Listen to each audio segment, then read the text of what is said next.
que a gente traz a notícia primeiro. Bom, estamos recebendo aqui nos nossos estúdios ao vivo Edson Mauriz, ele que é diretor da UPA, vai participar conosco da edição dessa quinta-feira. Edson, primeiramente, bom dia, obrigado por ter aceito nosso convite. Bom dia, quero agradecer a vocês também pela oportunidade de estar aqui, que isso é de suma importância. Eu sempre falo que, às vezes, as pessoas, por falta de informação, elas acabam não gerindo bem as situações que têm vivido o Teófilo Otoni. Então, as informações são importantes e é importante o que vocês estão fazendo. E essas pessoas que hoje estão nos ouvindo, elas possam ter mais clareza quanto à UPA, porque é o que eu sempre falo, né? Do bosque, as pessoas veem as flores, mas tem alguns que olham só os espinhos. E ali a gente está realmente diante de toda a população de Teófilo Otoni. Ali, quando tudo não está resolvido, eles vão para lá, né? Então, e lá é o último socorro para eles. E a gente está lá para isso, né? A equipe lá bem preparada, com os médicos, os enfermeiros, os técnicos, né? E a gente está para acolher. Muitas vezes a gente não tem aquilo que a pessoa espera, mas é o melhor que a gente pode fornecer e está em busca de melhorar ainda mais ainda. Não está ainda parado ainda não, tem coisas a melhorar. E a gente está buscando, e eu quero agradecer ao prefeito porque ele tem dado essa atenção, ele tem me cobrado isso, inclusive. Ele tem feito, mas às vezes a coisa não acontece do jeito que a gente quer. Até porque é bom a população saber que, diante da crise econômica, ele tem mantido a UPA lá, e eu vejo e ouço, ninguém está reclamando de falta de algum medicamento, a falta de atendimento do médico que está lá, ou as pessoas que não estão recebendo o salário, ele está pagando o salário em dia, diante da dificuldade, porque nós sabemos que o Estado não está repassando nada.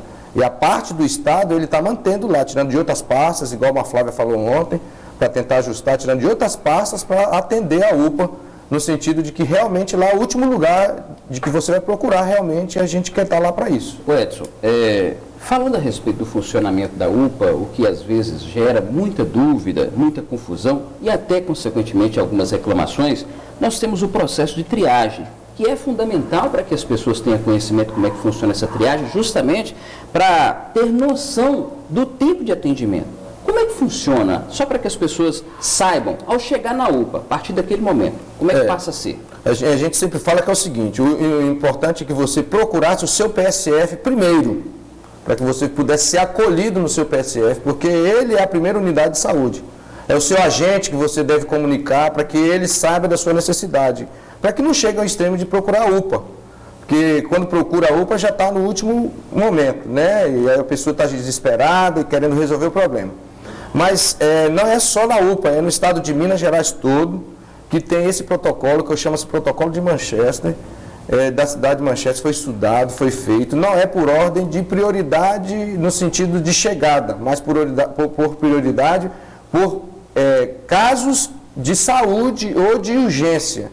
Então aí nós temos ali algumas cores, para que se identifique lá, realmente lá fora tem lá um banner explicando realmente lá, mas para que você entenda um pouco mais, e algumas cores. Lá, a primeira cor que você vai ver lá é vermelho. Esse vermelho é atendimento imediato. O que é esse vermelho?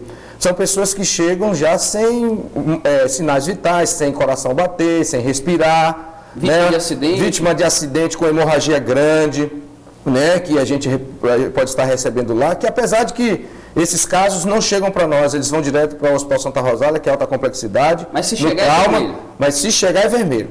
Né? Então a gente tem que entender isso. É uma criança com crise convulsiva, né? É uma pessoa que não responde, então ele é atendido imediatamente. Isso aí é a cor vermelha. E depois nós passamos o protocolo para o laranja, que é um caso urgente também, que ele precisa ser atendido até 15 minutos, né? Que é uma coisa urgente e a gente precisa entender isso aí. E depois a gente passa por amarelo, né? Que hoje a gente tem até 30 minutos. E são casos que são urgentes, mas não são tão urgentes a ponto de colocar em risco a sua vida, mas precisa ser atendido. Nesses casos aí se enquadra aí, picadas de cobra, picada de escorpião, né?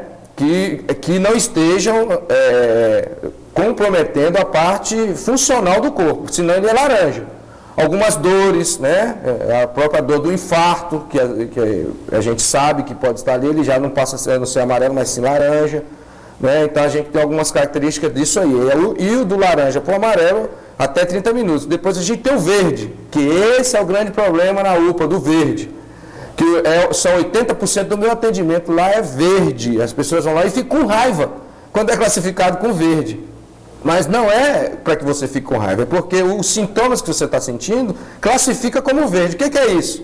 Está com febre, tá? Há quantos dias? 3 dias? Então não é urgência. A urgência, se você tivesse vindo há 3 dias anteriores. No dia que você teve febre, você foi lá, aí é amarelo ou laranja, dependendo da temperatura da criança, do adulto também.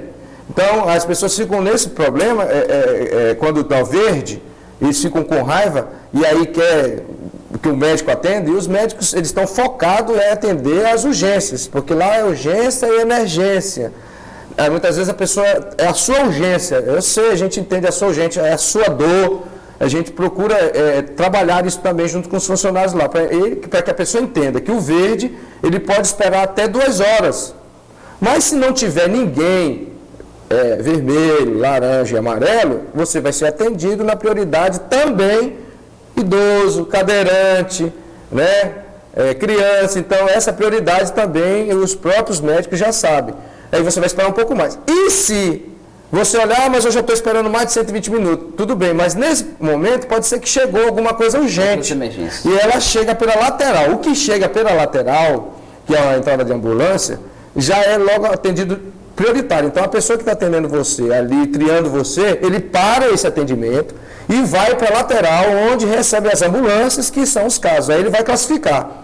E hoje já existe uma ordem do diretor técnico lá, que diante de tanta gente chegando pela lateral para ser atendido com prioridade, que ele determinou lá que hoje, mesmo que chegue pela lateral, for classificado verde, ele retorna para onde estão todos os verdes, que é ali onde fica todo mundo esperando, para que seja atendido também por ordem de prioridade.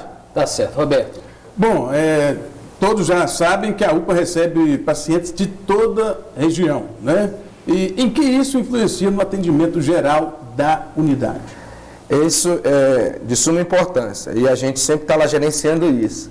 E a gente teve depois nós tivemos uma reunião com todos os gestores e foi discutido, inclusive, algumas coisas, e aí alguns secretários de saúde, eles têm limitações nas suas cidades também, e eles sabem que algumas cidades são referenciadas para a nossa UPA, mas são alguns casos.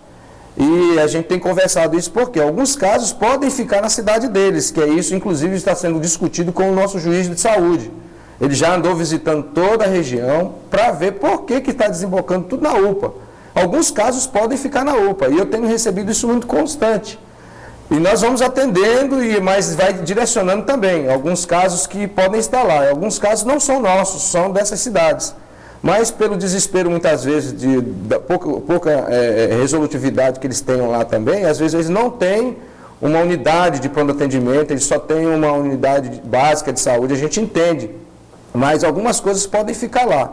E os médicos, ao atender, eles também referenciam de volta. Ontem eu tive pelo menos uns 5 ou 6 casos de fora que nós referenciamos de volta à cidade, para que a cidade pudesse resolver também. Porque nem tudo nós resolvemos também, porque senão acaba aí os prefeitos tendo uma sobra de verba que realmente está vindo para cá. A gente atende, mas a gente queria dizer que nesses casos a UPA fica superlotada, porque inclusive há uma determinação minha como diretor de que essas cidades, ao chegar, as suas macas sejam retidas junto com o paciente, porque às vezes vem trazer o paciente e quer colocar o paciente numa cadeira. A minha cadeira de roda é só para transportar o paciente até o lugar onde ele está para receber a medicação. E se ele precisar ficar em observação, ou até mesmo para regular, para internar, aí ele vai para uma cama. Mas eu tenho lá apenas 20 leitos.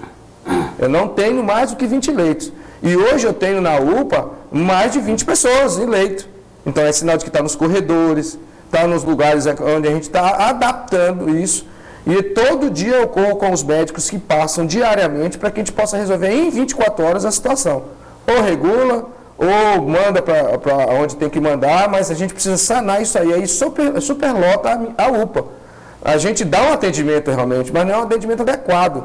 Aí sobrecarrega todos os meus funcionários, que aí acabam sendo poucos, porque 2 funcionários que eu tenho lá para cuidar de 5 é uma coisa, agora 2 funcionários para cuidar de 15, 16, 17 pacientes é muito maior. E a gente tem lutado junto ao prefeito para que a gente realmente, diante disso, a gente aumente um quantitativo. Mas aí eles barram justamente isso, como que eu vou contratar se eu não tenho verba para pagar? E aí a gente fica nessa situação. Mas a gente tem conversado com o prefeito, com a secretária de administração e com a secretária de saúde. Eles têm nos atendido, nós temos feito manobras e situações lá para que isso possa, da melhor forma possível, todo mundo ser atendido, para que você não fique sem ser assistido, até porque eu tenho uma responsabilidade técnica, que se alguém vier a falecer por falta de cuidado, eu vou responder por isso. Então eu não quero deixar isso acontecer. Bom, a gente está encaminhando para a parte final da entrevista, mas antes de finalizar, de forma breve, eu gostaria que você falasse que é outra situação que às vezes a gente recebe algumas reclamações aqui, acerca da transferência dos pacientes da UPA para hospitais. As pessoas não entendem muito bem como é que funciona a regulação e justamente a falta de vagas nas unidades maiores. Então, rapidamente, o que tem acontecido e como é que funciona? A regulação ela é estadual. E eu nem precisava ter uma regulação dentro da UPA porque eu não sou hospital. Mas para que haja uma rapidez e o paciente chega, o médico atende, e aí ele vê o caso, se realmente precisa só de exames ou só de cuidados, ou se precisa de uma internação. Aí ele solicita a internação. Aí o Estado, a regulação estadual, busca no sistema do Estado, dentro da macro-região a qual nós pertencemos, e dentro da macro-região, qual o hospital. Existem outras macros, Governador Valadares, Diamantina, e nessas macros eles buscam. E nós ficamos aqui dentro buscando vagas, que o hospital de alta complexidade é o Santa Rosália, e de média complexidade, nós temos aí, hoje a secretária vai disponibilizar, está trabalhando a questão do gargalo de alguns outros hospitais que não têm os leitos, para que haja Bom Samaritano, o próprio Filadélfia, alguns casos podem ir para lá e a gente está trabalhando para que isso ocorra. Agora, é claro, e igual foi perguntado sobre as regiões, as cidades que mandam para cá, existem alguns pacientes que podem ficar nessas cidades, no leito, em vez de virem para Teoflotone e ficar na UPA, às vezes numa cadeira, às vezes numa maca que não é leito, com risco da pessoa cair muitas vezes, porque não é um leito, é uma maca. E a gente luta para que isso sempre fique lá na cidade, esperando a regulação muitas vezes, lá da sua cidade. E às vezes as pessoas trazem o paciente para cá, muitas vezes no desespero, achando que aqui a gente vai conseguir. Nós temos o mesmo problema de lá, da cidade que você tem de regular. Então essa regulação é feita assim, a gente coloca os casos que a pessoa está sentindo, os sintomas e tudo, com exames, porque enquanto esses 24 horas tem que fazer exame, porque tem que ter um diagnóstico, inclusive, para qual hospital a regulação vai mandar. A regulação olha papel, o que está escrito, e nós que estamos lá vemos o paciente. E muitas vezes a gente tem que colocar para eles o que é, e às vezes o que está no papel não é o que está realmente condiz com o paciente. E às vezes a gente recebe laudos que não são laudos verdadeiros. E aí o paciente está, às vezes, ou melhor ou pior. Mas o que ocorre, essa demora, é porque nós estamos sem leito realmente para o paciente. E aí, alguns casos, é o que a gente sempre fala, que são casos que poderiam não estarem ocorrendo. São pessoas que precisam também da sua corresponsabilidade. Cuidar da sua saúde um pouquinho.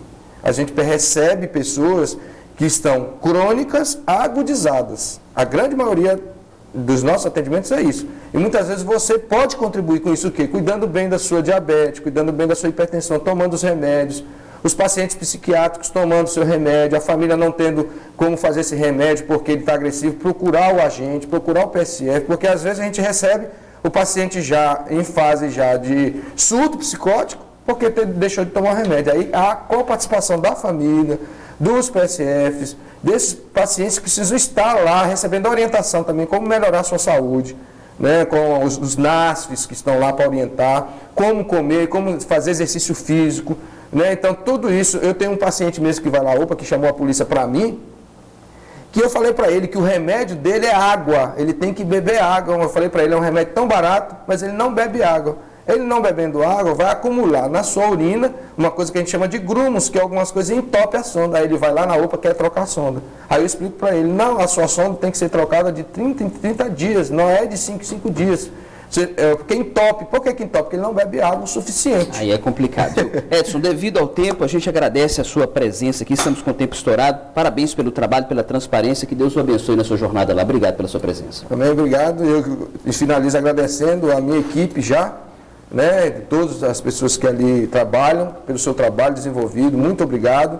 E que vocês se sintam parabenizados pelo trabalho desenvolvido. Né, que ali nós temos essa dificuldade, mas todos estão ali empenhados em fazer o melhor para o próximo. E que Jesus não nasça somente no dia 25 lá na manjedoura, mas no coração de cada um, e que Deus possa realmente abençoar o trabalho de vocês. Tá certo. Obrigado, Edson, diretor da UPA. Daqui a pouquinho, depois dessa próxima matéria, nós teremos uma outra entrevista, a matéria número 2 da nossa grade de programação. Aí, diretor, na Vila Progresso, em Teoflotone, visitamos a creche Delfina Tibaldi. São 86 crianças atendidas e o local precisa de ajuda. Acompanhe. É aqui no bairro Progresso que fica a creche Delfina Tibaldi. A Lidiane Cantão é a administradora aqui dessa creche e vai nos falar o que vocês mais precisam e quantas crianças são atendidas agora aqui na creche. Esse ano nós estamos atendendo 86 crianças. E nossa maior necessidade hoje, né, é o piso da nossa creche, que ainda é aquele de cimento queimado, né, a maioria da parte, e também de alimentos, que é muito bem-vindo. Bom, e como vocês trabalham aqui com essas crianças? A gente trabalha com crianças de 0 a 5 anos, né, em regime de educação, e tem todo um planejamento, toda uma rotina fixa, né? As crianças do pré-escolar estudam numa parte do tempo e no outro é recreação e planejamento também de brincadeiras. Nosso atendimento é de 15 para 7 da manhã até às 17h30. A questão da alimentação é devido ao número de refeições que vocês oferecem e por isso vocês sempre precisam? Sim, sempre precisamos, porque nós ofertamos 4, né, comidas por dia. É o café da manhã, é o almoço, é o lanche da tarde e às 4 horas também servimos a janta. Sua grande maioria são pais de locais periféricos aqui ou pessoas dessa mesma região onde a creche está? Sim, a maioria é dessa região, porque trabalhamos também com zoneamento, né? Então a maioria dessa região são carentes também. Quando você fala são pessoas carentes, de que patamar você classifica? Eu classifico assim, crianças que às vezes precisam também de sair daqui alimentadas, até mesmo com a janta, né? Então, assim, pais assim que só um trabalha, um assalariado e o outro não trabalha, e às vezes até os 2 meses que não estão trabalhando. Isso é uma responsabilidade muito grande, né? Muito grande, porque pensamos também não só neles aqui durante o dia, mas sim também quando vai embora. Servimos a janta todos os dias 4 horas, porque caso não haja em casa, eles já saem daqui com a barriguinha cheia. Bom, quantos profissionais aqui ajudam vocês a manter essa creche funcionando? Estamos com 12 funcionários. 12. Todos atendem durante quanto período? Todos tempo integral. Eu tenho somente 2 do município, que é 4 horas por dia. Agora eu quero que você faça o pedido aí para o pessoal fazer a doação para vocês do que vocês mais necessitam. Vocês aí que estão nos assistindo, né, que possam, que queiram nos ajudar, estamos abertos para doações, qualquer tipo de doação, citei alimentos, mas qualquer um que vocês tiverem, brinquedos usados também a gente precisa muito, por ser quantidade muito grande de criança, né, eles quebram muito os brinquedos, então precisamos também de brinquedos, de alimento, e quem puder também está doando piso, cimento, qualquer coisa, né, vem para nos acrescentar, para nos ajudar. E qual o sentimento de trabalhar com essas crianças em tempo integral? Nosso sentimento ele é assim, o melhor, que é o amor.